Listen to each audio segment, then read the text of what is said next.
In this tutorial, we're going to be looking at the 4 things that you need for good spine stability.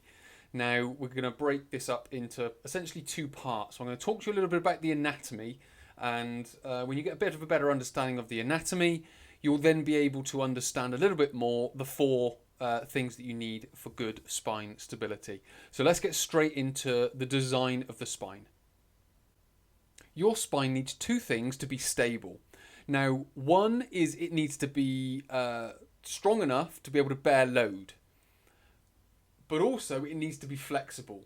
Now, if we talk about these 2 things on the ends of a spectrum, the structure that can bear load will generally be very inflexible, and then the very flexible will generally won't be able to bear load. So if we use this bag of wall tiles as an example, so each of the tiles is a vertebra. It's a very strong structure, and if we keep putting weight on top of it, it will bear that load. It will stay in that position. But what it can't do is it can't flex, it can't bend, it can't move. Now, our spine needs to be able to do that as well. So if we go to the other end of the spectrum, and we look at this warranty card, it's very flexible. But again, if we put something on top of that, it will buckle under that load. So it's a very flexible structure. It can sort of bend to the side, it can twist. If we were to turn it to the side, it will flex and extend like the spine wants to be able to do. Now, you would generally think, well, of course our spine needs to be able to do that. But as I've mentioned, if we look at one end, it's a very strong structure. We could use a brick wall as another one. Very compact, very together, very strong, very stable, but very inflexible, can bear a lot of load. Then we have at the other end of the spectrum, very flexible. Now, our spine is in the middle of those 2, so it's able to do both. It can bear load, but it's flexible as well. And that brings me onto this type of structure. Now, this is a tensegrity model. Now, this is how our spine is designed, because it fits in between those box of wall tiles, or that brick wall, and that warranty card, or very flexible structure, because it can bend and maneuver itself because of the bands, but it's got some structural strength because of the rods in between. So it can manage both of those states, hence why it goes into the middle. So what we're going to do now is we're going to look at the 4 things that you need to, or that your spine needs to be able to have good spine stability. Number 1 is it needs to be in a neutral posture. So if we use this structure, now if we look at it from, or if you look straight down at that angle, you should be able to see an H in the middle, and it should be roughly aligned. Now this isn't exact, because if I turn it that way, you can see it's slightly sort of skew-if to this side. So what we're basically talking about here with a neutral spine is all of these rods are aligned. Now, these rods are what we would describe as the passive structures. So they're the vertebra, the discs, and the ligaments. Now, once these are aligned, we have minimal stress spreading across them. Not zero stress, but minimal stress. So once we've got them aligned, we've got minimal stress going across those structures. So what we then look at, which is number 2, which is the muscle balance. Now, the muscles are these elastic bands. Now, if this was perfectly balanced, all of these rods would be aligned. So when we get a slightly skew-if muscle, or one muscle slightly tighter than another, this would start to happen. And this is the same that could be happening within the core. Is that if we have, let's just say, dominant muscles at the front, for example, like rectus abdominis, they might pull you into this position, and then we get slack muscles at the back. So they're not going to be functioning like the ones at the front are going to be functioning. So it creates that muscle imbalance. So if we can get muscle balance between front, back, right and left, we then get those 2 first points coming together. So the neutral posture is number 1, and then the muscle balance is number 2.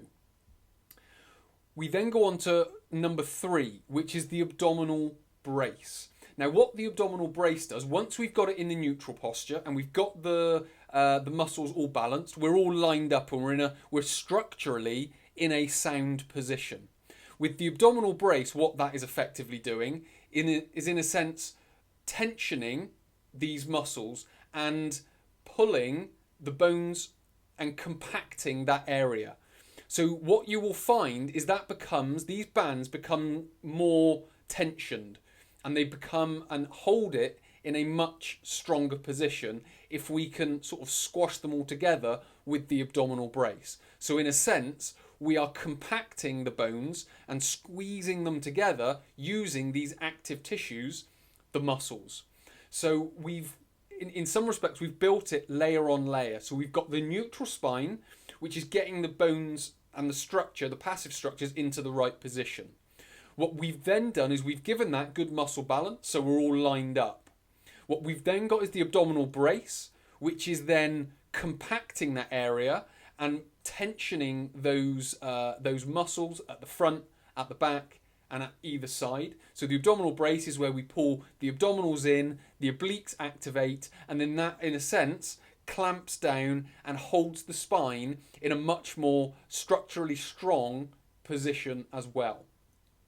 And then the final one, the fourth thing, is a muscular endurance, which is basically the ability to hold that position for a long period of time. So if we can have the neutral spine with then good muscle balance, which holds all the structures in the place where they need to be held, we then abdominally brace that and essentially lock that in position. That's what the abdominal brace is doing, is locking good neutral posture and muscle balance into place. And then the fourth thing is then holding that position for a long period of time. So if we have lower back pain that is exacerbated or triggered by flexion postures or extension postures or different sort of mechanical, like lifting, or it could be sitting down or whatever it is, but if we can use neutral posture with good muscle balance, abdominally braced, again, it doesn't have to be 100% everything locked down 100%, could be 50%, could be 30%, but we're just holding those structures in place like so. We're holding that in place. And then if we can do that for a long period of time, we're going to go some way to being able to manage the lower back pain that we experience, because we're using our, in a sense, body, how it's designed, or our torso or our spine, how it's designed. So just to quickly go back over the four things that you need for good spine stability. Number one is the neutral posture. So that's the neutral curve of the thoracic, but most importantly, the lumbar part of the spine. The second thing that you need is good muscle balance. So we haven't got overly tight at the front or overly tight at the back or left or right. They're evenly balanced. Once we've got those structures in place, number three, the abdominal brace, if we then go to lift, it all locks that neutral posture and muscle balance into place. And then the fourth thing with the muscular endurance is it allows us to do that for a long period of time. So hopefully this has been helpful for you. Hopefully it's given you a better idea of some of the things that you need to do to be able to improve your spine stability. If you go to my channel, subscribe to the channel, you'll get more exercises which will help you get in the neutral spine position, abdominally brace, get good muscle balance, and also better muscular endurance throughout the torso as well. So if you check out the channel, you'll find all of that. So many thanks for watching. My name is Chris from Christopher Hall Training. I will speak to you in a future video.